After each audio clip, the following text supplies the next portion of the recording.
श्रावण महीना।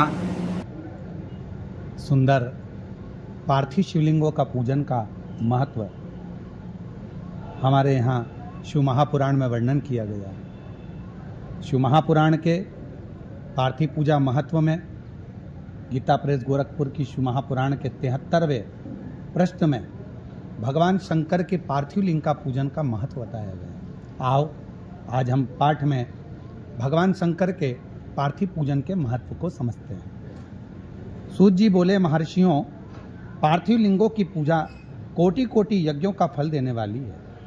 कलयुग में लोगों के लिए शिवलिंग पूजन जैसा श्रेष्ठ दिखाई नहीं देता है।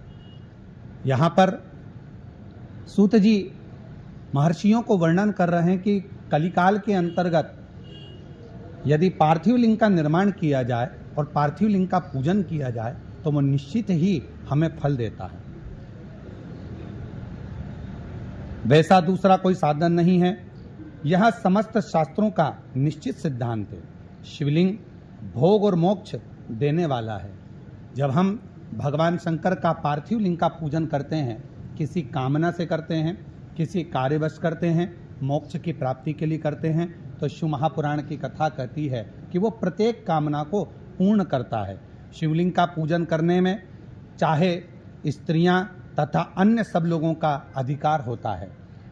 हम ज़्यादातर लोग कहते हैं कि स्त्रियां शिवलिंग का पूजन नहीं कर सकती या भगवान शंकर का अभिषेक पूजन नहीं कर सकती, पर यहाँ पर स्वयं सूत जी बोल रहे हैं कि शिवलिंग का पूजन करने में स्त्रियों का तथा अन्य सब लोगों का अधिकार है। द्विजों के लिए वैदिक पद्धति से शिवलिंग का पूजन करना चाहिए।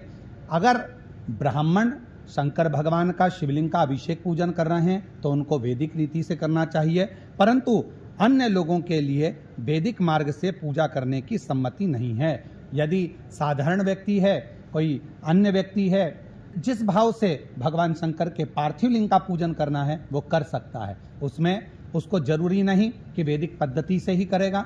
वो अपने भाव से शिव जी को जल चढ़ाकर, दूध चढ़ाकर, दुर्वा चढ़ाकर, बेलपत्र चढ़ाकर किसी न किसी भाव से शिव का अभिषेक पूजन कर सकता है। श्री शिवाय नमस्तुभ्यम।